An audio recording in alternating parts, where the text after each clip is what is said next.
Hello, welcome to today's episode of Juice and the Numbers, your statistics and sports podcast. I'm one of your hosts, Joshua Tracy. And I am one of your hosts, Corwin Heller. Corwin Keller joining us today. Welcome to the show, folks. It is August 25th, 6 p.m. here on the East Coast. The Yankees have no game today, which means that there's nothing happening in baseball today that matters in the slightest because the Yankees are not on TV, but they do have an 11-game winning streak. And Corwin Heller, how does that make you feel? Well, having had to watch the Padres play baseball lately, go fuck yourself. Yeah, go fuck yourself. Yeah. Suck my balls. Suck my balls. I was so much happier, 4 months ago when the Padres were on top of the world and the Yankees were essentially a AAA team. Oh, how the turntables.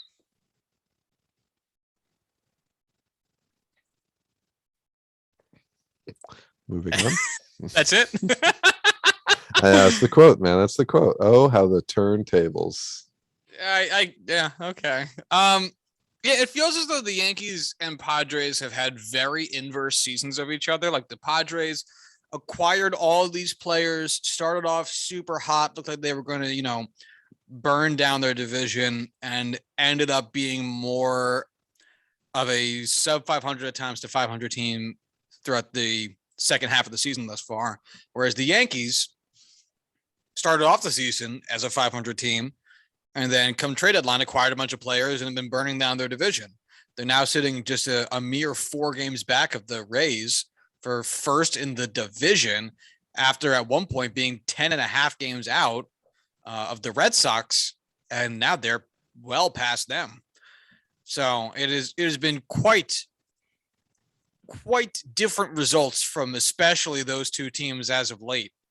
But I got to say, man, a lot of us Yankees fans, myself, former guest of the pod, Randy Wilkins, others like Gary Sanchez, Resurgence Bandwagon, and I feel so ridiculous saying that. That's what he's called on the internet, so that's what we're going to call him here. Have been saying for a while. I'm not very public on Twitter. I can't whine enough to be on Twitter consistently, but it's an underperforming team. It's not a bad team. And man, if there's anything I do love, it is sweet vindication. Sweet vindication. I feel vindicated. Vindication. What's that from? I think Rick and Morty. The Vindicators? No, I don't. That doesn't. I know that's an episode, but it doesn't sound right. I wouldn't. I don't know. We have Google. Brooklyn Nine-Nine. Captain Holt. Captain Holt just screaming vindication. Yep. Yes. I am Captain Holt spiritually and in this moment, because it is nice seeing people do what they do when they do it well. But obviously there's been this. What's up? If you had to assign me a character from Brooklyn Nine-Nine, who would it be?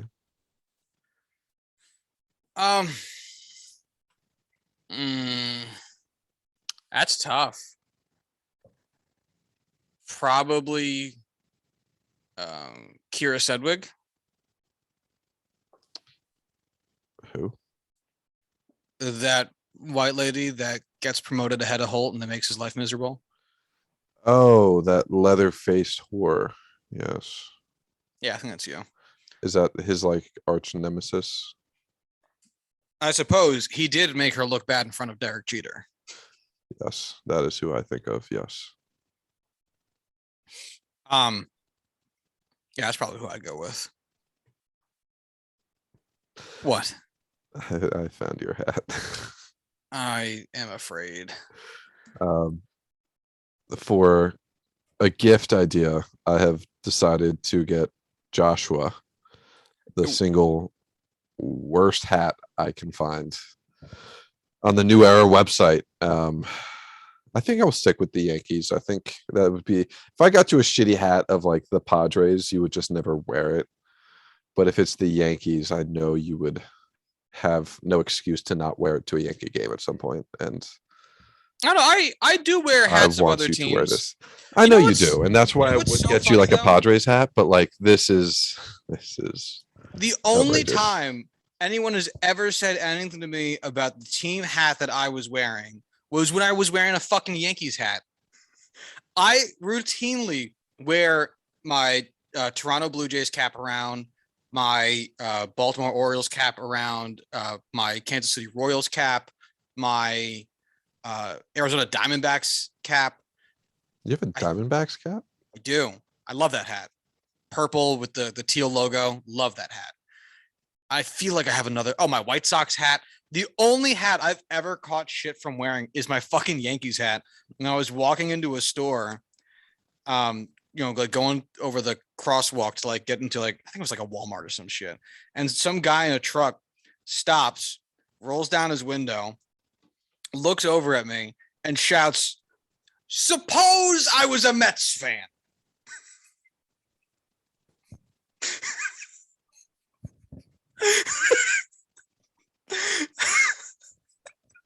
And I was so fucking confused, man. I didn't know how do you answer that. So I look over at him and I go, "Suppose you were." And then he laughed and drove away. Oh my god, that's just so fucking funny. Oh, I'm not Suppo- holding the mic anywhere near me. That's so fucking funny. Suppose I was a Mets fan. All right. I'm mentally I'm there. It's not a huge stretch. What's next here, bud?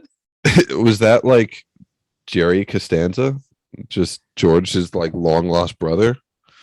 Honestly, Also happens to be named Jerry. It was like a Tony Soprano looking guy, just driving by, man. Who was like, Oh my god, I must let my feelings be heard to this man.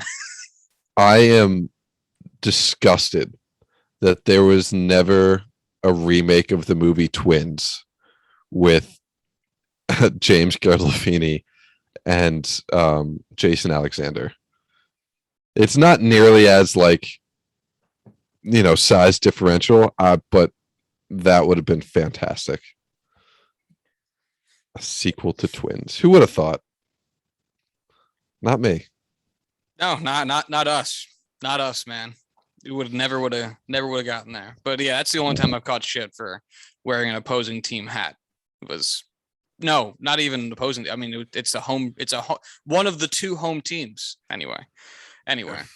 I get shit from Ethan whenever I wear a Pirates hat because it's like, you're not even a fan anymore. And it's like, well, baseball's got the best hats. Yeah, they do. Baseball logos are so much more hat conducive than other sports logos are hat conducive. That's why I don't usually wear my Jets hats too much. Is this the logo doesn't look as nice as like the Kansas City Royals hat looks. I even like the Jets logo, but even like the Lions logo, it's a really nice logo. I don't think it looks as good in the hat as the Tigers logo. Very much agree. The Giants logo is so not hat conducive, so not meant for a hat. No. Looks very off-putting on a hat. I think Steelers logo feels like it should look good on a hat, but it doesn't. Baseball logos and usually basketball logos, I think, are the two best hat logos. Because also hockey logos, I don't think always work very well. But baseball and basketball, I think have because when I see a Knicks hat, I go, yeah, that looks right. That looks pretty right. Same thing when I see a Lakers hat, I'm like, yeah, all right, that looks right. I don't know. Like, I don't think I feel that strongly about basketball logos and their quality on a baseball hat. Now, maybe that's because I think walking around at any given moment, you see a significantly wider margin of baseball and basketball hats versus hockey and football hats. Like if you walk around, not just, like New York City or whatever, but, anywhere on the outskirts of it, I think you're way more likely to see any baseball team his hat or most basketball teams hats than you are to see football hats and hockey hats. Mm-hmm. Like it just doesn't like, at my gym, there was like 2 guys that wore hockey hats, and I knew who they were only because they were the only 2 people I've ever seen wear hockey hats. There was one Naturally. guy I saw wearing a Winnipeg Jets sweater one time. I never saw him wear it again, and I have never forgotten that man for it. Winnipeg Jets, Yeah, really? how did you find yourself here? That's what threw me off. I was like, Hmm. why? Nothing Okay. wrong with it. Nothing. No, I thought there's anything wrong with that. But it's just like, how did you point A to point B? How did you either manage to get here from Winnipeg, because that seems like a huge jump, or B, fall in love with the Winnipeg Jets, who like never had, outside of the recent Patrick Laine, who's no longer even with that team. How did you even find yourself as being a Edmonton Oilers hat? Geographically, super weird. Culturally, totally fucking get it. Totally fucking get it. That's the OG team. If we're talking about the great one, makes total sense if I see someone wearing an Edmonton Oilers jersey or sweater or whatever. But the fucking Winnipeg Jets, I mean, the Calgary Flame makes more fucking sense. But anyway, I want to see somebody rocking like a Pittsburgh Penguins Wayne Gretzky jersey. No connection whatsoever. none. Has no right to wear that. I just wishful thinking, maybe. Or you could just get super salty with it and wear like a Rangers Martin Brodeur jersey. Let's just make people mad today. I want to wear it. I want to get. That's an excellent. I now want to get you a New York Yankees like David Ortiz jersey. Well, it'd be tough with the Yankees because there's no name on the back, and if you wear your name on the back, it's weird. True. Yeah. I'll get you a Jets jersey with Brady on the back. I would hate it so much. Oh, that would have been a really good present if I was richer and I could afford a custom jersey. I would hate that. All right, but anyway, all right. We can't keep doing this. We gotta get back. Gosh, we can though. So in terms of the actual Yankees run, it's tough to really. I want to sit here and say that the Yankees 11-game run means a lot, and it's tough because it's like getting a hit streak. Obviously, if you can string together 15 games of all getting a hit in every game, there is a surface level and intrinsic level of skill that you have that has allowed you to get these hits regardless of the distribution of them. And you can say it's something within you, or just, there's all cylinders firing at the same time that has allowed you to string these things together to make something meaningful in more of a social setting or a conversational setting than a real way. And that's, I think, how I kind of feel about win streaks. Like, is there a difference in 15 games between going 11-4 with an 11-game win streak versus going 11-4 with, a couple big runs and like the 4 losses more evenly distributed? You know what I'm saying? Mm-hmm. Like, I'm also saying, I think the Dodgers are in the same, but in the last 12 games, they have 11 wins, but they had like a loss somewhere in the middle there. I think they win like 9-0 and then a loss and then like 2 wins, some shit like that. And the Yankees are also 11-1 in their 12 games. That it's just that the last game, the first game of this just before the streak was the L instead of somewhere in the middle. Like it. Mm-hmm. I don't know how do win streaks make you feel, Corwin? I know. Yeah, fuck off. I'm used to it. It's one of those things where like when it's happening to my team and you're in the middle of it, you feel invincible. The Steelers went like 13-0, 11-0 2 years ago. They sucked. They were not a good baseball. They were not a good baseball team, but more importantly, they were not a good football team. At the same time, I thought that was going to last forever. I knew they were a bad team, but the streak makes you think differently. It changes your mindset. Obviously, in football, it's a little different because there's 16 games. It's a lot more of a grinding out a victory, where baseball, it's you got 162. you're pretty much just essentially rolling dice any given outcome at a high enough level. Um, Honestly, though, 11 game win streak for the Yankees is enough of a kick in the ass for the team itself than anything that would make a difference as, you know, record results. Yeah, that is probably one of the biggest aspects of it that I think you could say actually means something tangible, is that it could be a signal to the players, like, especially since they acquired several guys at the trade deadline. So it's not just the team that it was 2 months ago. It's now the team that it was 2 months ago with a roster churn in there too. You've got a new first baseman / DH. You've got a new outfielder. You've got a new starting pitcher, a new bullpen. Like, there's a bunch of new guys here, and it could be a thing that kind of congeals everybody and signals to everybody like, look, we were basically a 500 team before this, but now we're the team that we can win 11 games in the playoffs. We win the fucking World Series, like damn near literally. So it could be, like you said, kind of a fire under the ass of the of the players, or some type of sign that says we got this, we can do it, we're sexy. Do you feel like you got this? Well, and I guess that raises the brings us to the next point of, like, looking at standings and trying to figure out how you feel going throughout the rest of the season. And speaking specifically of in terms of the Yankees, I at no point this year really feared Boston. Obviously, it was really shit that we were losing to them so much, like so densely in the beginning of the year. It took us like 9 games against them to collect our first win. Like, that just is rough. But their pitching was a sham. It was a lie from the beginning, and I knew it. Again, full vindication here. And their batting, like we've been saying for the past like 3 seasons, is the first 3 to 5 guys, and then everyone else is not just bad, they're slop. So, and that's been their problem.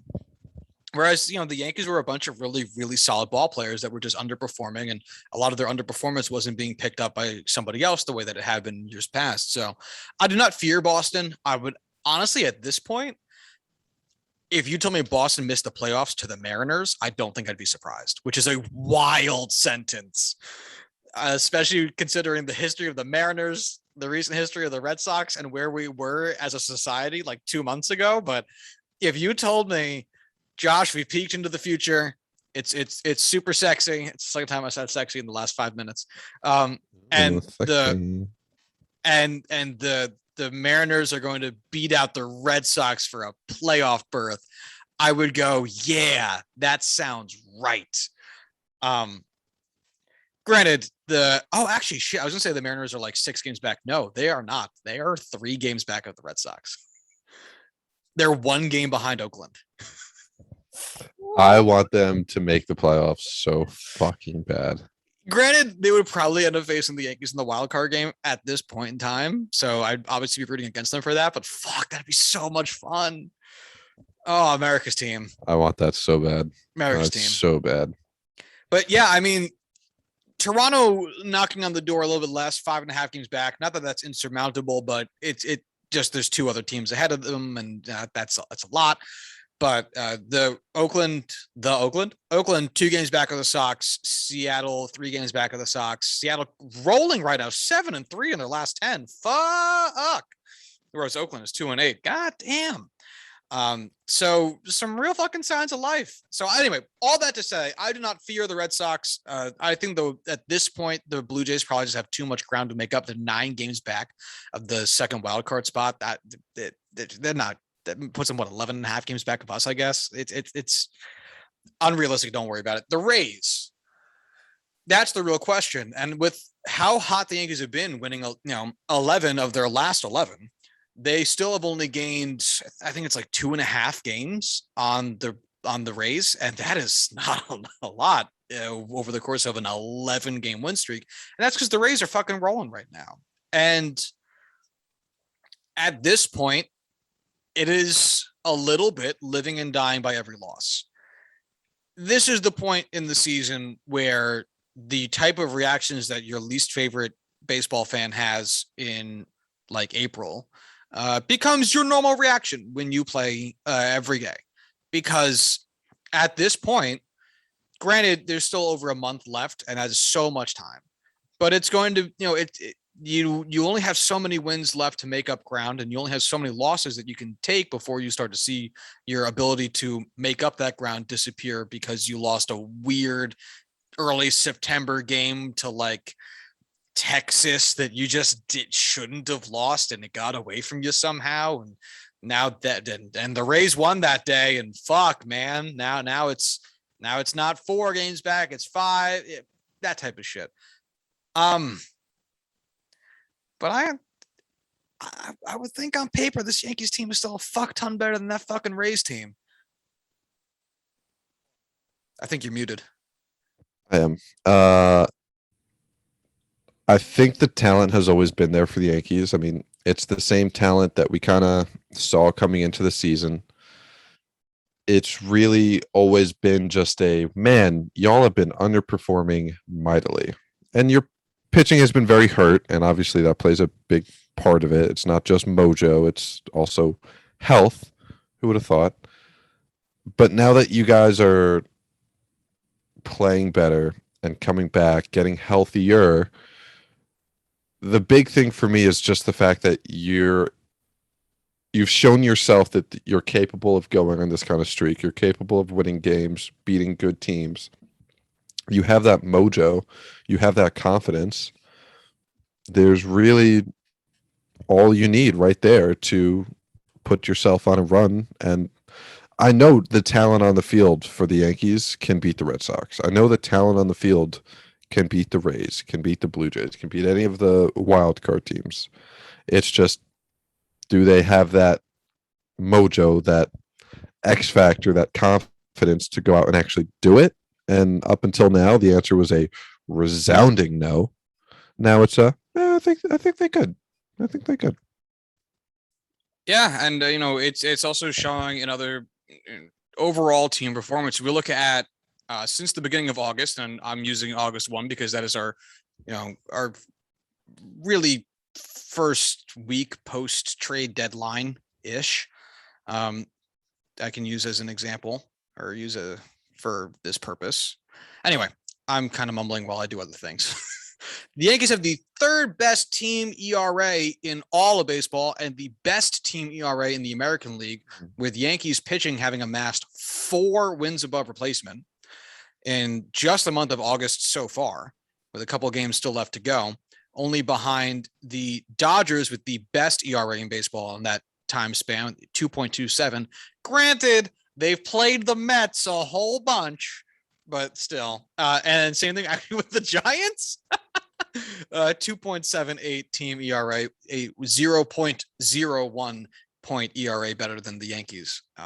Both of them also have a higher WAR than the Yankees at this point in time, but who gives a fuck about that? So clearly Yankees pitching staff, despite being ravaged over the course of August at several points, still missing the likes of Luis Severino and Corey Kluber, losing Garrett Cole for significant portions of time, Aroldis Chapman for a significant portion of time, Zach Britton for a significant portion of time, basically everybody and your mother. But they've still managed to scratch together their wins and getting really gutsy performances out of a lot of dudes, although Aroldis Chapman should probably no longer be the closer to this team. I'm so sick of it. He makes me want to die. Jonathan Loaisiga is the man that I look up to being one day. I love Johnny Lasagna. Isn't he younger than you? I don't want to look it up to find out. I'm genuinely afraid of what that answer is. No, dude, Loaisiga has been great. I remember he got called up. I remember his first game pitching. I want to say I was there. On November 2nd, he will turn 27 years old. We're the same age. Oh, that sucks. I hate You're that. turning 27? Yeah. Holy shit, you're old. Yeah, fuck you too, buddy. Hold on. You start collecting Social Security. Fuck. Next week. Yeah. First check's already in the mail. Hold on. Now that I said this out loud, I can't help but wonder if I was at the first game Jonathan Loáisiga pitched as a starter. I don't know. I don't know how I would be of any help to you to determine this. So I'm just going to let you do your thing.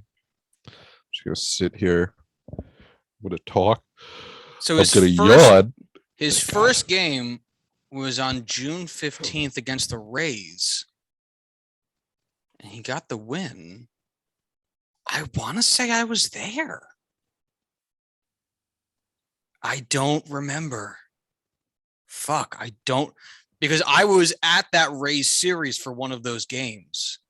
No, I wasn't. I was at the June 17th game, I believe. Because I think that was Old Timers Day and CC pitched. I think CC had a great outing, but got the loss because the Yankees didn't pick him up. This doesn't matter. This doesn't matter at all. But yeah, Aroldis Chapman should stop being the closer. It doesn't make any sense. Also, in this time frame, let's look at the rest of the AL East real quick. The Rays are 17th in ball with a 4.35 ERA. That's not great. The Red Sox are 22nd in baseball with a 4.83 ERA.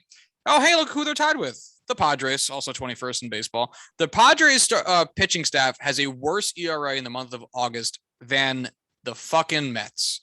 That's wild.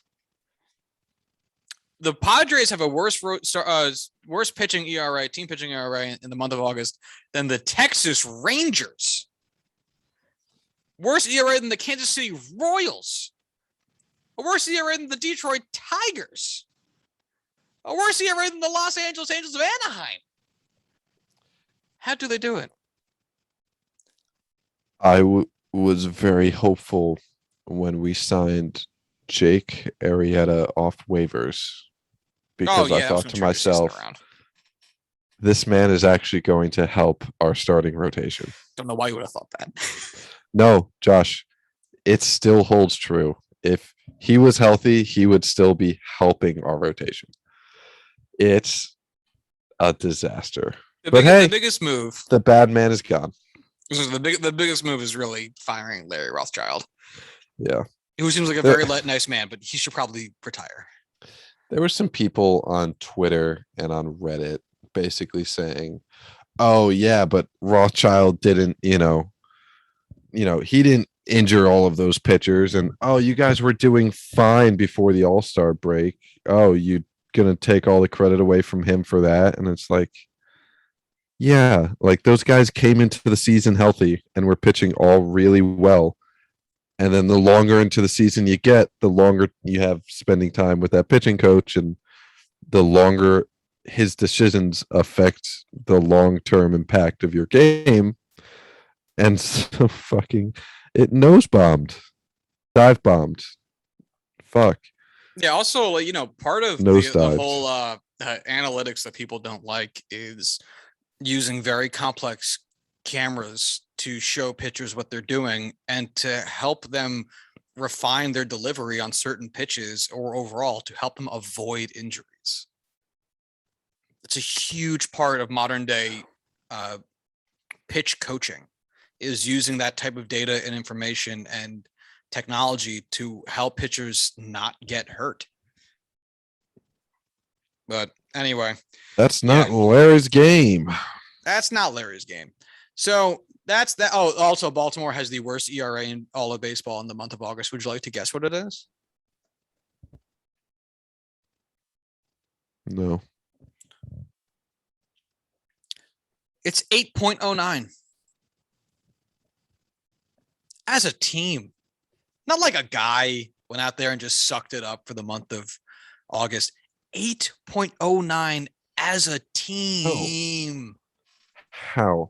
Not even who. I don't care about who. How? Chicago Cubs, second worst ERA in baseball in the month of August. 6.84. That's over a run better. And then the Marlins, third worst ERA in all of baseball in the month of August. 6 flat. That's 2 runs better than the Orioles, man. Wow.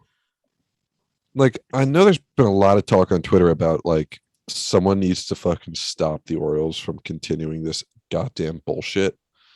And I haven't really been paying attention to them enough to really understand what that entailed. But holy shit, this is ugly. So I have the Orioles staff in front of me, and I have it set for the month of August. And we'll look at who pitched the most innings. Oh my god. Oh my god. Okay, so the guy who's thrown the most, oh my god, innings for the Orioles in the month of August was Spencer Watkins, 21 and 2/3 innings. I don't know who that is.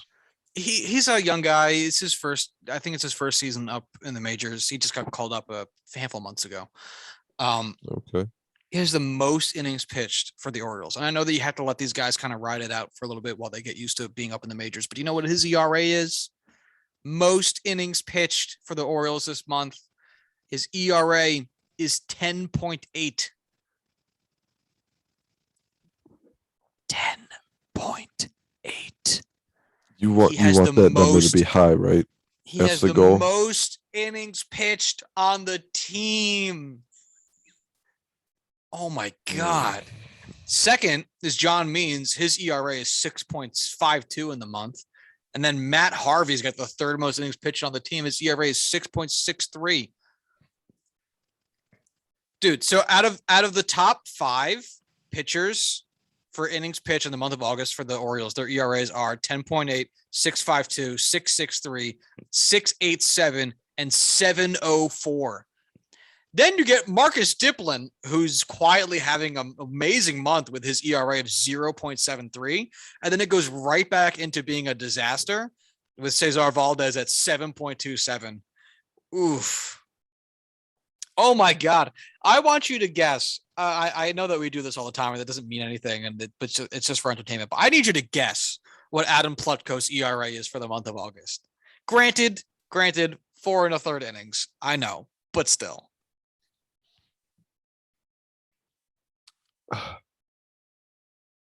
If you made me guess without the context of the conversation we're in, I would have said like a 4 or 5. In the context of this conversation? Without the context of this conversation. Yeah, no, give me a guess in the context of this conversation. I can't. No number I give will be anywhere close and or provide satisfaction. It is just a touch below 25.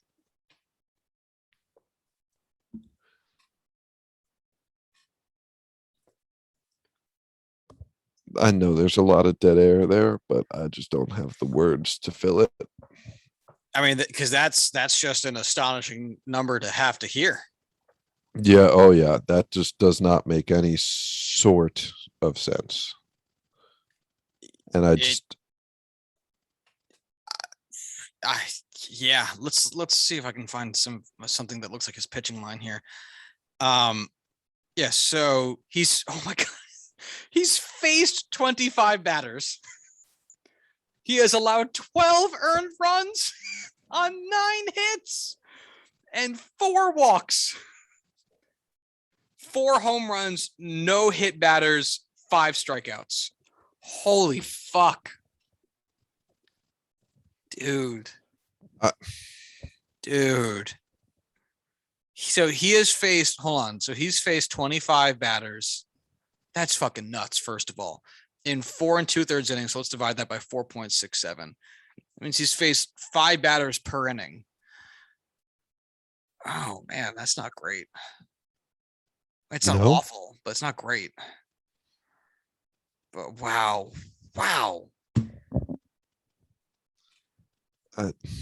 So his whip in the month of August, I'm not looking at it, but his whip is over 500. Or I mean, wait, what walks, hits, or his innings pitch? Oh, so actually, I should be able to do that. So let's see. Or I meant his on base against is what I was thinking in my head. That's over 500. So walks and hits is fucking 13 divided by innings pitched, which is 4.1. That's a 3.17 whip. That's not good. It's a really good ERA. Oh, that's not even a really good ERA. That's a pretty good ERA. So bad. All right, again, this is not what we were talking about. Fuck. All right. So, but looking at hitting, the Tampa Bay Rays currently have the best WRC plus in baseball in the month of August, 124, followed by the Boston Red Sox with the second best WRC plus in all baseball at 119. The Yankees are seventh in ball with a 112 WRC plus. Toronto, shockingly, is actually outside the top 10 at 14th in ball at a 103 WRC plus. And then barely relevant Baltimore is 19th with a 94 WRC plus. So obviously, the Yankees are top of the class in terms of pitching and doing very well offensively, but being outpaced by their opponents. However, considering the fact that their opponent's pitching is doing so much worse, and that's probably what's going to end up mattering more down the stretch, you'd have to say you like the Yankees' chances. Yeah. I mean, it's a lot tougher to win a bunch of games 7-5 than it is 4-3. It's a lot tougher to score 7 runs a game than it is even just going down to 4. And so if you're going to have to bank on having to do one of them, you'd probably rather have to bank on scoring just 4 runs a game and having a pitching staff that you can bank on allowing less than 4. And so far, that's been the Yankees pitching staff's bag for the month of August.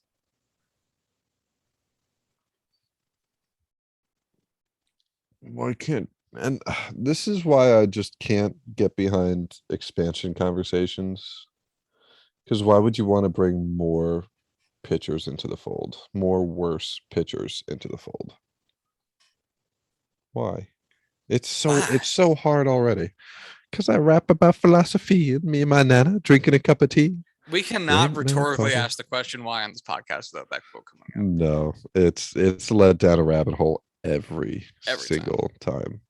So I would say at this point, you've got to be scared if you're a Rays fan, and you've got to be pretty fucking pessimistic if you're a Red Sox fan. Obviously, I'm making it sound as though the Red Sox are, DOA in terms of their chances of making it to the playoffs. And yeah, I'm here saying that they're absolutely not going to make the playoffs. Mm-hmm. I'm willing to wager absolutely nothing on that because I'm a wimp at my core, where it counts. Senor.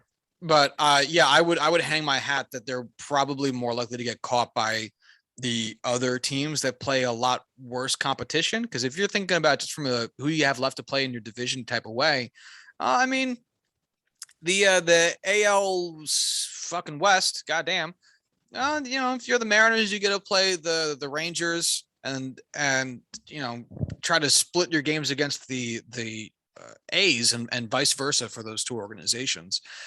And plus you get the Angels, who are just never good enough to really pose any serious threat at any given moment. Whereas if you're the Red Sox, you've got the Rays, the Yankees, and the Blue Jays, who are tough. And you maybe get the chance to feast on the Orioles one more time if you're lucky. But the rest of it's slim pickings in terms of where you can pick up some readily available W's. So I would think that the Red Sox have the harder road to plow from here on forward, but we'll see. What do you say we segue this into a conversation that we tried to have before the Reds officially passed the Padres in the standings, and we will now have to have since after while the Reds have officially passed the past the Padres in the standings. Sorry, I got a text and forgot how to function for a moment. So as it stands right now. Oh, I'm sorry. Did you get something? And oh my God, I can't even make fun of you for fucking up because I just fuck up. Oh God, my brain is bad. We can't do this after work. The Cincinnati Reds have been on the outside looking in of the playoffs basically all season. And when we did our mid-season conversation about where the standings had, I'm pretty sure I was rather dismissive of the Reds. I think I was surprised by their record when I saw it, but didn't think that they really had much of a shot, and basically put this division or the wild card standings as some combination of, the Giants, Dodgers, and Padres. I'm pretty sure is how I characterized it. Well, the Reds were listening, and the Reds said, fuck you. And they've been hot, man. Joey Votto has decided, I want to play baseball forever. And we all have said, yes, you can. We would like that very much. And he said, good, here I go. And has hit, I think, 12, 13 home runs since the All-Star break. I'll check on that in a minute. The pitching staff has been doing what the pitching staff has honestly been doing for a while, which has been very either good to very good. And they're collecting their wins where they can, especially in a relatively weak division, especially with the Cubs selling, the Pirates never being good, and who's that other team? Oh, the Cardinals being. So the Reds have managed to climb their way up to a 69-58 record, which puts them in the wild card spot, the second wild card spot, one game ahead of the 68-59 Padres. So Corwin, first reaction, how do you feel about this from a Padres perspective? Yo, fuck y'all. I can't be too upset because, boy, it's that kind of year for the Padres. It's sad, but hey, maybe we'll get some good baseball in the playoffs because the Padres sure ain't going to bring it. So obviously there's a perception, just to keep this on the Padres side of things for a little bit, there's a perception because the Padres went so all in on trades and doling out money this past off season that them not making the playoffs would be a large issue. Do you see it that way? Can you please repeat what you just said? You are a little bitch. I am. I'm a massive bitch. Don't even give me that flattery. There is a perception that because the Padres went all in this past offseason on trades and dishing out big contracts, that if they don't make the playoffs this season, it's a failure. Is that your view as well? Is it a failure that they missed the playoffs? Yes, absolutely. Is it devastating? No, because we really don't have any big free agents next year. And it's going to be the same team coming back, plus healthy pitchers and a new pitching coach. So that's all that matters. So the window's not shut. So I'm not saying it's a complete disaster, but yes, missing the playoffs after investing the way they did for this season is undoubtedly a failure. Yeah, I think I would agree. Obviously, I think any team that's primed to compete and doesn't make the playoffs is, in a very literal sense, a failure. I mean, I don't know how else you would characterize it, but I also don't think it's necessarily the end-all be-all measure of success. Because if we think about, and this is partly me enjoying constantly being a contrarian in some aspect, and part me kind of rooting for the Padres a little bit and liking being the Padres. I like what the Padres are doing. They play in probably the hardest division in baseball, and it presents you a big challenge. You can't readily win your division like you could in the NL East and, well, also kind of the NL Central. Not quite this season with the Brewers being so ridiculous, but you'd still have a much easier inroad because there's fewer bad teams. Granted, the Rockies and Diamondbacks are both horrible, but the Dodgers and Giants are also phenomenal, whereas those two phenomenal teams just don't really exist in the Central. You have two good teams that I would be hard pressed to call them those two phenomenal teams, the way that the Giants and the Dodgers are. And this year, the Giants are doing some shit I don't think anybody else expected. And you might say to yourself, well, that happens. But at the same time, you partly build your team based on what your division is going to do. And if one of the teams in your division just goes, hey, fuck you, here I am today. Well, it's kind of tough to build a season strategy around that. And that's not to say as a big excuse for you to, throw up your hands and go, well, we couldn't have done anything. But it's understandable where you would have lost, 3 more games than you may have otherwise. And if you miss the division by that much, it goes, oh, well, there you go. And this is not a huge, like you just said, team's going to be back next year. There are improvements to be made that I think anyone would assume would be made. There are adjustments just by sheer force of the fact that this team will be together for an additional season. So you might see some guys adapt better to their roles. Mike Clevenger should be back next year. Blake Snell might figure out how to play better next year. Like there's other things. I'm very to look to about confident in Blake development. Snell figuring his shit out. I actually would be pretty confident about that too. I know there's a lot of disdain for Blake Snell today because of the pumpkin he turned into in San Diego, but you don't win a Cy Young without being able to make adjustments. And I would imagine he's going to have that in him somewhere. You don't carry a sub-2 ERA for an entire season without knowing how to maintain a high level and make the changes to keep yourself at that high level. Oh, I just looked right in the sun. It was a mistake. Oh God, dick, piece of shit. It's like it's so bright on my face. Anyway, yeah, look, man. If you're a Padres fan, it fucking sucks. Obviously, they still have time to do it. Like, the season is not over. They got a month left in their game back. But it's such an interesting position from a fan perspective because it is also not like when the Yankees were mediocre in the start of the season where there are people saying tear it down, because not that the Yankees would, but there are other teams that certainly would have used that excuse to do that, to trade away some guys and bolster up the farm team and do what, I don't know, the Cubs just fucking did. Whereas the Padres aren't even really in that position. Their team is pretty fucking young and their big contracts really aren't awful, and they could have probably afford to keep doing more in tune-up areas with bring in some more I don't know, relief pitchers or even some back-end starters. So the idea that it's not a 1-year playoff window for them. It's not even a 2-year playoff window. The Padres playoff window conceivably is open for a while. And if this is a tough learning lesson for a team that is having its first year to viably compete in a 162 game season, since they did make the playoffs last year in a Mickey Mouse season, you cannot count that shit. Those guys never fucking did it with a whole 162 game season. That shit's a marathon. It's a whole different fucking ball game, man. Anybody can achieve success in a Mickey Mouse season like that. Anybody. I love the term Mickey Mouse season. Yeah, man. Honestly, it's more impressive that the Padres have had flashes or certain parts of their team look as amazing as they did for this entire. Like the fact that Fernando Tatis Jr.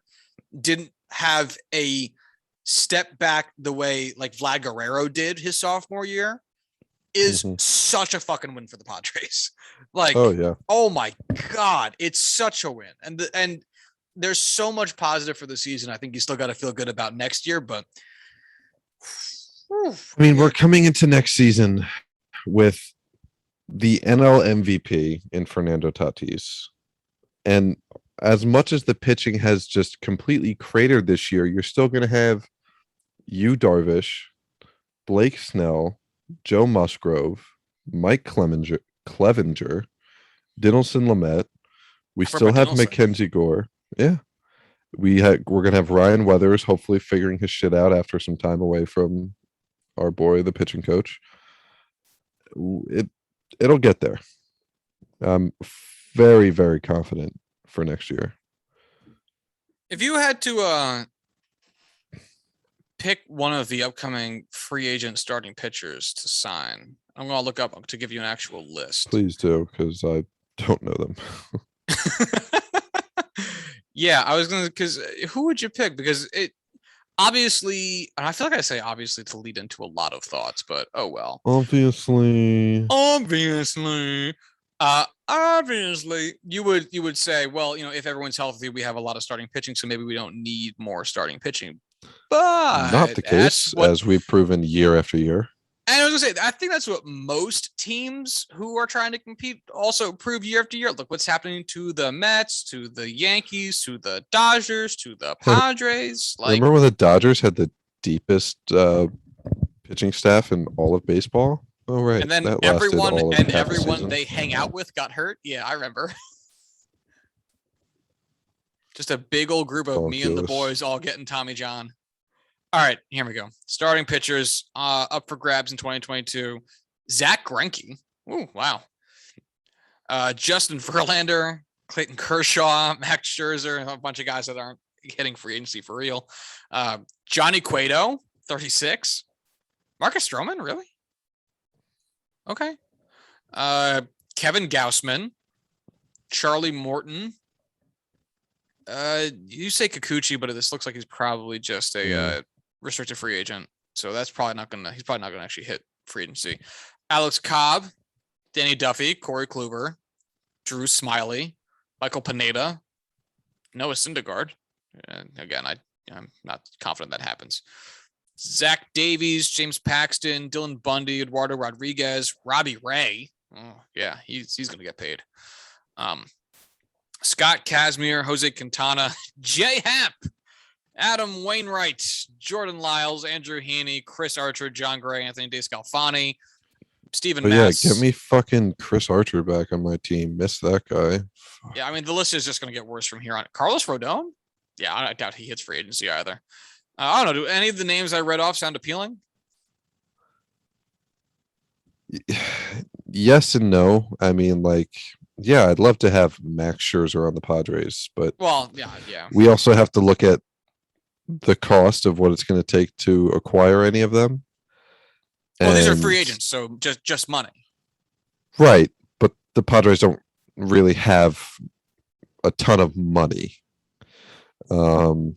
Honestly, bringing Zach Davies back on a small contract would probably be the smartest choice. I mean, obviously, if we could have a Justin Verlander, Clayton Kershaw, Max Scherzer, would be awesome. Marcus Stroman, I think, would fit the team super well. You say Kikuchi, I just would enjoy having on the team. Even Kevin Gausman. There's a lot of guys I would want. I just don't think any of them are genuinely realistic outside of Davies, and that would only be to, hey, remember how much you enjoyed playing in San Diego? Come on back. Yeah, I was also thinking maybe Alex Cobb could be an interesting back end of the rotation guy. He hasn't. I mean, he's having the best season he's had since 2017 so far this year. 7-3 record, which means whatever it means, but a 3.82 ERA, 77 innings pitched, so he'll probably get near 100. I'm not sure he's going to break it. 84 strikeouts. Like this is a very tidy season for him, all things considered. Yeah, absolutely. I just don't see that signing happening. How much money do you think the Padres have committed to 2022 payroll? Oh, so much. I don't even know how to answer top that. 5. This is a very weird top 5 of for team payroll. Yeah, I couldn't even tell you. Padres have the most, 157 million. So they're quite shy of the luxury tax threshold, if that's one of their concerns. But again, I think we looked at this last time, and that doesn't include a lot of the players who are still in arbitration because those figures haven't been figured out yet. So let's just assume it's, I don't know, $30 million higher just for the shits of it. So they're probably sitting somewhere around 190 million. Then number 2, I never would have guessed, it's the Phillies, 153 million. Then the Yankees also at 153 million, just a little bit less. Then the Dodgers, 150 million. Then the Red Sox at 146. It's a weird top 5. That is a weird top 5. Huh. I never would have guessed they'd be in there. Well, it's also interesting that the Reds are in the top 10 next season. At 10, $106 million committed to payroll next season. But yeah. But anyway, all this to actually, let's loop back around to the Reds' perspective on things. In the month of August, Cincinnati Reds have the 13th best ERA in all of baseball, a 3.86 team ERA, and the 3rd best WRC plus in the fucking game, 117, just behind Boston at number 2 and Oakland at number 4. So their team is pitching rather well. You see middle of the pack, but you see that 3.86. 3.86 is a pretty nice ERA. It's not, lights out, but it keeps you in games, and that's all their offense needs because their offense is mashing. They're walking just about 10% of the time.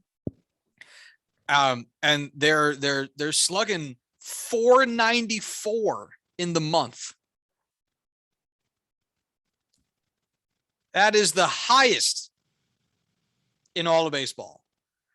So they're getting on base and then just wrecking shit, man. Good on them.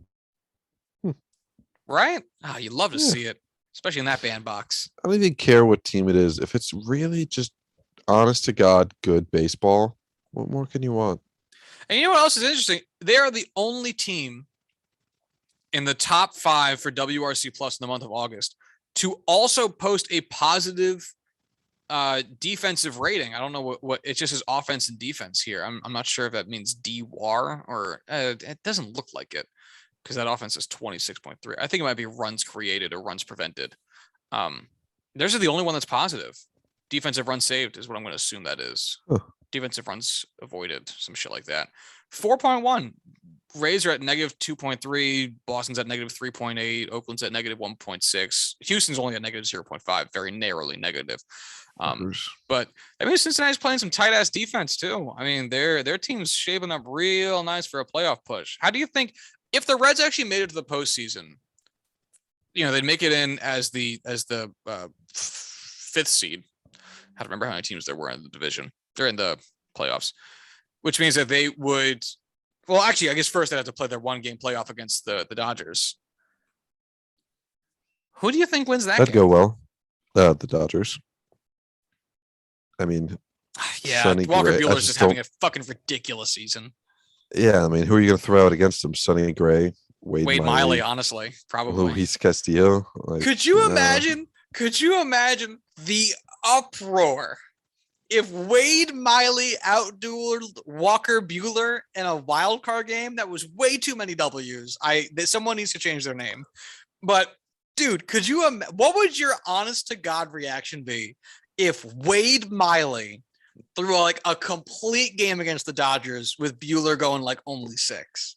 When was the last time someone threw 2 no-hitters in a season? Wade Miley this fucking year, bitch. Just throw that out there. I'm saying I talked a lot of shit about Wade Miley throwing a no-hitter. I might have to eat my words if he throws 2, especially to knock the Dodgers out of the playoffs. I'd buy a Wade Miley jersey. I'd buy a Wade Miley jersey. Absolutely. I don't know what my reaction, because like, dude, I have such a clear memory of Wade Miley on the Orioles sucking dick. Oh, and when he went to, it doesn't matter the team, he's always just sucked dick. But like, especially with the Orioles, like he was bad on the Orioles. I actually just pulled up his stats page to make sure I wasn't like crazy. And in 2016, when he got traded to the Orioles, he posted a 6.17 ERA with them.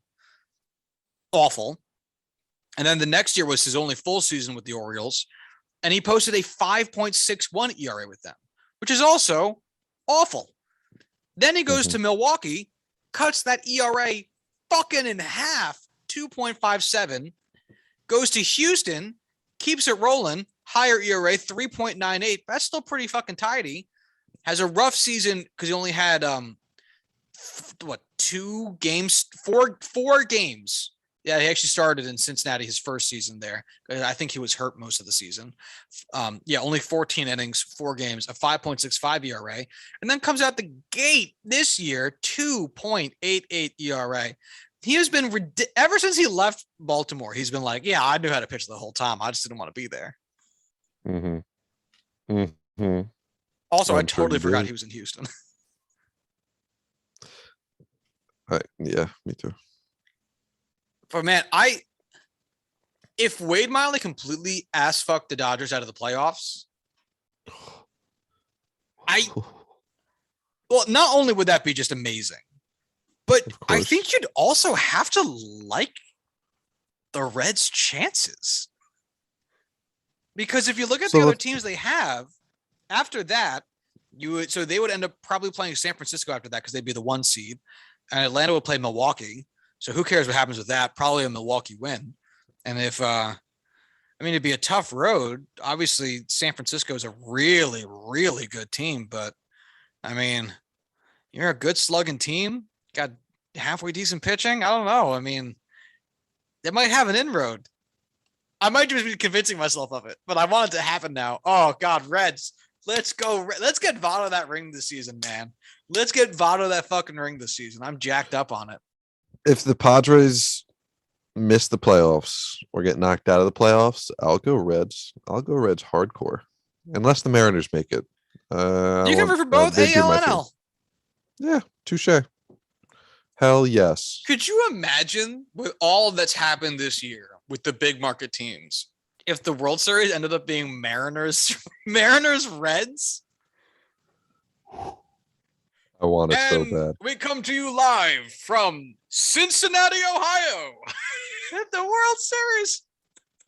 Mm-hmm. Oh, I People fucking keep love that. offering us Skyline chili. We have yet to see a skyline here in this flat ass nothing town. I fucking love it so much. I'll be so fucking funny. Not Skyline chili. I do not love Skyline chili. It is death. Ugh. Oh man. It'll be an interesting battle from here on out. Again, the Reds, I think, have the easier rest of their schedule based on absolutely nothing but my perception of them. But I actually also believe that I saw a strength of schedule for them for the rest of the season, and it is significantly easier than the Padres, which would also just intuitively make sense. The Padres play more good teams than the Reds will play because of their division. So I think I saw that same chart, and the Padres have a stupid difficult schedule. I think they have one of the most difficult strength of schedules for the remainder of the season. I'm a fan. I'm going to root for them. I believe they have the talent to turn it around. At this point, I do not think they make the playoffs. I really don't. And we'll see. The Reds are obviously red hot when it comes to that was a little joke there. I didn't mean I'm making with their batting, and obviously that can cool off at any moment. Their pitching has been solid, but not lights out. Just under a 4 ERA is good, but it's nothing ridiculous. So things could change on a dime for both teams, but it'll be interesting to see how they battle out this war of attrition here to close out the season. The Padres are playing the Dodgers tonight. Walker Buehler's on the mound, and the Padres lineup is Trent Grisham, Fernando Tatis, Manny Machado, Jay Cronenworth, Austin Nola, Eric Hosmer, Will Myers, Adam Frazier, and Blake Snell. That is a studded lineup. That is one of the best hitting lineups you're going to find in all of baseball. It is so incredibly deep. The guy leading all of MLB in hits is our 8 hitter. But our pitching is so awful that there's almost no hope. And, that's part of what I think, leaves this up to so much flux is that the Padres pitching just needs to not suck a little bit less, and they will win a lot more games. Their batting is so there. And honestly, their bullpen has been not awful. It's really been the starters. And if they could just not suck for a little bit, I mean, they'd have a chance at moving past the Reds, because again, it'd be very, very easy to argue that the Reds can't hold this up forever. But they got a tough road ahead of them with that fucking schedule. So I was curious. Padres reliever ERA for the month of August. Give me a guess. 3.5. I had to resort my list. 4.1. It's good. That is 19th in baseball. It's not good. It's not what you want. I'm thinking about the Padres starter ERA, and I'm like, oh wow, 4.1 is excellent. That's great stuff. What do you think? What do you think the Padres starters ERA is for the month of August? Over 5. You'd be right. Do you have an official guess? 5.35. 5.67. 25th in baseball. How are there 5 teams? 4 teams worse? 5 teams worse? So one of those teams is the Rays, and it's tough to quantify what a starter is for the Rays because the Rays often use, openers. So obviously that 5.77 for the Rays is still really fucking bad. But, you look at it and you go, well, how many of those are real starters? But after that, it's Miami with a 6.14 ERA for their starters. Minnesota, a 6.46 ERA for their starters. Chicago Cubs, a 7.05 ERA for their starters. And the Baltimore Orioles with a 8.44 ERA for their starters, which means that their Baltimore relievers are actually carrying most of the fucking weight, which is hilarious. And the Baltimore relievers ERA is 7.73. Imagine posting a bullpen ERA of 7.73 and not being the worst. Still, you can look at the starters and be like, I mean, yeah, we let up 9 runs, but they let up 10. Those fucking jackasses. God damn. Baltimore. What the fuck? It's awful. Baseball's too hard, man. Too hard. All right, let's bang through one topic super quick, and then we'll close on actually no, reverse to the order to not end on a downer. So there has been, because of course baseball can never be fun, it always must remind you that it whatever real life problem you could possibly imagine encountering, it also exists in the world of baseball. And it is more devastating because there is no reason it needs to exist in the world of baseball, and baseball chooses to let it exist. And or some shitty actor within the world of baseball makes sure it exists. And yesterday, or 2 days ago, as of recording this, August 23rd, ESPN released a story saying that prosecutors say that former Los Angeles Angels employee Eric Kay asked drug suppliers to deliver opioids to the stadium. And if anyone recalls, Tyler Skaggs, a Angels pitcher, died of an opioid overdose on July 1st of 2019, so right in the middle of the season. And at the time, there was a lot of uncertainty as to what exactly happened. You have an otherwise healthy guy, he's literally an athlete, young dude, just randomly passing away in the middle of the season. And I believe, I'm winging this a little bit, which, I'm sorry if I get some details wrong, but I believe at the time the original concern was possibly a heart condition. And then it came out later that it was actually drugs. And then it became the question of how did this guy get drugs on an away trip, nonetheless. And there was a lot of speculation and finger pointing that it might be from within the organization. And this basically, confirms that and says that essentially there was a middleman between Los Angeles Angels players and some type of drug ring that could hook them up with apparently oxycodone suppliers. Actually, I think that's the only one that I see. Yeah, oxycodone. So it's dark. I don't think it's hardly surprising once you learn that someone passed away from drugs that there's somebody supplying him with that. And obviously in something as high profile as the world of athletics, usually there are middlemen involved in that, because even if you wanted to handle all that shit yourself, you just don't have the time. Even baseball players a very rigorous schedule. So the idea that there was a middleman there, not shocking, but still very a shit reminder of a very dark time, a very dark event in recent baseball memory. I don't know. Have you spent any time with this reporting? Not since the initial news came out that it was a fentanyl caused death. I did see that there was more that had come out about one of the staff members who was involved with this and was basically providing this for players and being that supplier for them. And it's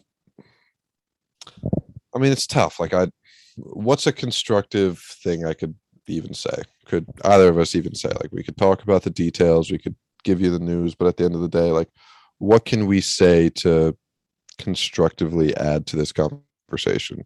Hey, don't do drugs. Yeah, no kidding. Like, don't do hard drugs. Like, stick to weed like everybody else and you'll be fine. It's just I just finished reading CC Sabathia's book, and obviously he spends a good amount of time in the book talking about his alcoholism. And, even early in the book, before he even really gets into his playing career, when he's still talking about a kid, he talks about things that would eventually lead to his alcoholism or how he would react to certain parts of his past after he had gotten through rehab, stuff like that. And he also makes mention at various points that he is absolutely not the only guy that had problems with alcohol and drugs when he was in the majors. And one of the reasons it's not talked about much is because it can be an uncomfortable conversation between teammates, especially if you don't know the guys very well. And if a guy's playing well, you don't want to necessarily stop him like that. And mental health can be stigmatized. And this is something I'm sure we must have talked about when this had originally happened, because the podcast was a thing at that point. But I think, in being an athlete, not only are there all those stressors, but there's also a power dynamic in play that can make it tough for people to want to say no to you. Mm-hmm. And, CC Sabathia talks a little bit about that in his book, and not so much direct words, but, if there's someone whose job is to hook you up with stuff, where you go to that guy and be like, look, I got to go do a photo shoot. Can you run out and get me food? Can you hook up a ride for my girlfriend to come over to the hotel? Can you do this? Can you do that? And you start telling that guy, can you go get me drugs? It might put that guy in a position where he feels like he can't say no. Because look at you, Mr. Main professional athlete. And that's not to make you feel bad by any means. It's I think there's a level of understanding that needs to occur with sometimes being the guy to say no to somebody and talking them out of them can be very fucking hard. And it gets harder when those people get higher up in the social ladder. And that's why it's important that these people have less of a stigma around mental health, so that it's easier for other people to call people out on that. Because if you're not comfortable talking about addiction and the environment is not conducive towards talking about addiction and mental health, then whatever power dynamics are at play there are only going to make that conversation never fucking happen. Whereas if there's more of a conversation around and there's more of an openness around someone being like, are you good? This seems like a bad idea. Why don't we get beer instead? Or why don't we not do any substances tonight at all? Let's go clean tonight. Some shit like that. Do you feel comfortable if I bring in one of the teammates, a couple of the other teammates? Shit like that. That could be constructive. It could really lead to some progress. But the combination of the macho-ness of sports kind of in general and the power dynamics that come into play when you're trying to ask somebody to hook you up with something illegal and bad for you. I mean, it's a tricky thing to have to navigate. And I mean, it's awful because the life was on the line here. And, Tyler Skaggs is never going to come back to go to rehab like some other people who have gone through similar things will get the ability to do. But at least there's something to be learned here. I think that's really all we could say about it. Yeah. You're spot on with that, where we don't really know the full details. We don't really have anything that we could put to this conversation that would add in, understanding or help or anything like that. And it's a goddamn travesty. And just because it happens to a, famous baseball player doesn't make it any better or worse or more important or less important. It's just, it has that,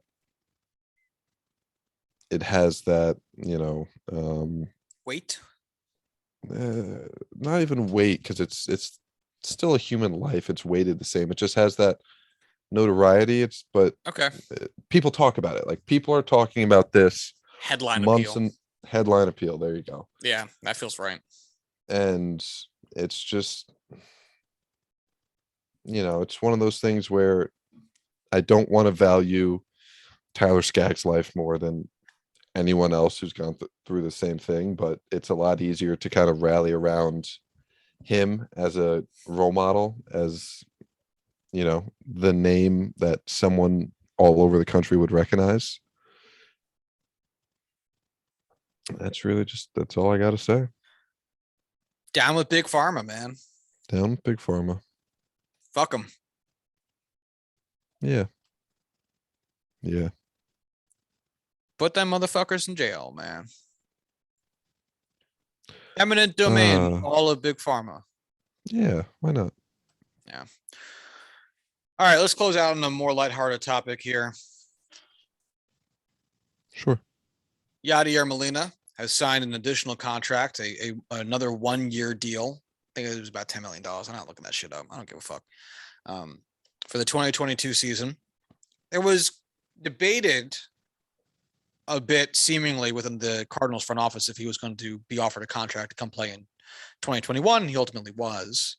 And I would not be surprised if part of the reason he got this final contract in the middle of the year with seemingly no real negotiation, not publicly anyway, it was because one of the stipulations or one of the points that was raised by Molina and his camp is that he's also planning on retiring after the 2022 season for 19 years MLB career. So he'll be retiring a Cardinal. And that always raises the question, whenever anyone who has played for such a long time and has such a marquee name, is Yadi Molina a Hall of Famer? Corwin Heller, on the surface, first reaction, gut take, is Yadier Molina and his, at that point, will be 19 years of MLB service, a Hall of Famer? I don't know how you could say otherwise. I mean, the dude has done everything you could ever ask of a Hall of Fame catcher. Like, yeah, you could point at his offensive numbers and say, oh, they're not Ivan Rodriguez's, like, oh, he's not Pudge or he's not Yogi Berra, fuck me, or any of the other, superstar Hall of Fame catchers in history. But oh my God, everything else he's done in his career has pointed him directly towards the Hall of Fame. He's one of the best defensive catchers ever, even after being in, MLB for 19 seasons, as old as he is. He's still one of the best defensive pitchers in all of baseball. I don't know how you could say otherwise. Yeah, his resume, in case anyone wants to know, he has played in 2,120 games thus far. Obviously, this season's still going, and he's got next year to boot. He has over 2,000 hits. He has 2,090 of them. He has 168 home runs. He has 69 stolen bases, so he needs to never steal another base again. Lifetime slash line of 280, 331, 403. That is an OPS of 734, an OPS plus of 97. Granted, however, as we talked about way back in the original version of this podcast where we had a stats episode and a non-stats episode, we talked about how catchers have a, generally speaking, lower OPS. So his catcher OPS plus would very likely be higher, would very likely be over 100. And he has amassed in his career 41.9 career BWAR, although that number is higher if you go by Fangraphs WAR, which I don't like to go by for catchers. I think it overweights framing a little bit because it has Yadier Molina as being the greatest defensive player, not catcher, defensive baseball player of all time. And I'm not saying he isn't, but he is by a lot by that metric. It doesn't, I don't know. I think there's too much stock put into that, but regardless. Now, the case for, and this is also very timely being brought up because I believe Foolish Baseball also just released a video on this. But generally speaking, the case for is he played catcher for one of the, most known teams in all of baseball. He has reached some incredible milestones, like 2,000 hits. He's got 9 Gold Gloves, 2 World Series rings, a Silver Slugger, 4 Platinum Gloves, and 10 All-Star appearances. He's finished top 5 in MVP voting twice. He's been phenomenal. Obviously, people point to the low WAR as saying that not enough, not enough. Can't do it. Not enough WAR. I know everything. And I would argue that even if his WAR was lower, I'd still be in favor of him being in. I think it's hard to point at a guy that has played basically 20 years of baseball and say that he's been anything other than outstanding, because it's very, very hard to play for that long. Now, obviously, is a little bit different once you get back into like the 60s through 90s, because there's a lot of guys that just played 20 years because they had friends in the league and just never got kicked out, I guess. But Yadi actually performed very well in his 20 years. And obviously he's not going to pass the 60 WAR threshold, but the problem is most catchers don't. Most catchers don't pass 60 WAR. It's very, very fucking hard to pass 60 WAR, and it's almost impossible as a catcher when you don't play every game and you're not expected to do as much offensively because the defensive portion of your career or your skill set is just more valuable to a team than your offensive production, unless you're a guy like Piazza. And even Piazza played a decent chunk of his games at first base. So the fact that he isn't getting to 40 WAR and isn't getting to 60 WAR honestly doesn't mean shit. And actually, I just looked. Piazza has 59.5. Mm-hmm. So I don't even see how that fucking matters. You know what I'm saying? Like, no, I'm fine. Yogi Berra, 59.6. And Yogi Berra played a fuck ton of games down at catcher. He ended up moving like left field at some point during his career. It happens. Yadi never even did that, and he's still a good defensive catcher. That's fucking tough. Joe Mauer moved to first base at some point, and Yadi didn't. And there's a lot that means a lot. And when you think to yourself, what is the Hall of Fame? Is it the hall of statistically significant quantities of WAR, or is it the hall of, is it meant for players who are so recognizable you could define an era by mentioning their name? And when you say Yadi Molina, everyone's going to know what point in time you're talking about. Right. That's a hell of a yardstick. 2 decades, but you would know which 2 decades they're talking about. Absolutely. You say Yadi Molina, you are going to know about, you're going to think, all right, so we got those Albert Pujols runs to the World Series. We got all of Adam Wainwright's career. We've got all the years where they like ran the black magic teams where they just pulled wins out their ass and stomped over the Braves and the Mets during some good years with those teams. I mean, like there is a period in time that Yadi Molina will own. And that seems like a guy that goes to the Hall of Fame. When you think of the best catcher over the past 10, 15 years, would you think of Yadi Molina or Buster Posey? Oh, shit. I hate you for asking me this. Probably Buster. Actually, I feel more and more confident about saying Buster. I'm actually. He has an MVP. It shouldn't have even taken me this long. It's absolutely Buster Posey. Now that I said it out loud. Yeah. He just also had those offensive numbers. But as a Pirates fan, Yadier Molina is the one that hurts me the most. So it's hard to say Buster Posey, even though that's objectively correct. Yadier Molina he's hurt me more. Wow. Buster Posey has only played in 12 seasons, so that's 6 fewer than Yadi. And he has more WAR. Yeah, not that it's like the end all be all, but that's just, God, he's so good. Yeah. I will say there's a lot of salty Yankees fans who don't want Yadi Molina in the Hall of Fame because of Jorge Posada being snubbed. And I will say this, I also agree with that. But my point is not that Yadi should not be allowed in the Hall of Fame. It's that maybe Jorge Posada's case should have been revisited, because the man has 5-time All-Star, 4-time World Series winner, 5-time Silver Slugger, was really, really fucking good for a very long time and carried a career 121 OPS plus as a fucking catcher. That shit does not fucking happen. He has 42.7 career WAR, which is also still more than Yadi from Baseball Reference perspective. And God damn it, respect my man Jorge. Sada deserves the fucking appreciation. Jorge. Hip, I really like Jorge. Jorge! Fucking Yankees, man. Fucking love Jorge. Georgie. Yeah, I also think it's a little bit. I also get some of the shit on Yadi's case for the Hall of Fame because the writers are very cocky about it. And boy, do you hate seeing like John Heyman be cocky about something. God, do you hate agreeing with John Heyman?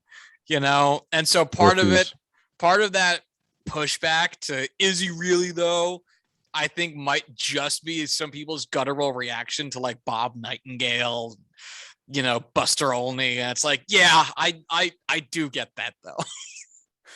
I do get not wanting to be like, they right. John Heyman nailed it. He never misses.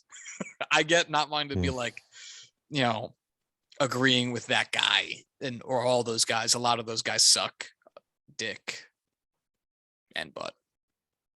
So yeah. All right. Well, there we go on that. You got anything else or before we get out of here? No. Oh, right. Well, if you'd like to follow the show on Twitter, you could do so at Jason Pod. If you'd like to follow Corwin on Twitter, you can do so at Corwin Heller. And if you'd like to follow myself on Twitter, you can do so at Joshua D. Tracing. Like to send emails to the show, you can do so at juicingthenumbers@gmail.com. And until Monday, y'all have a good one. Bye.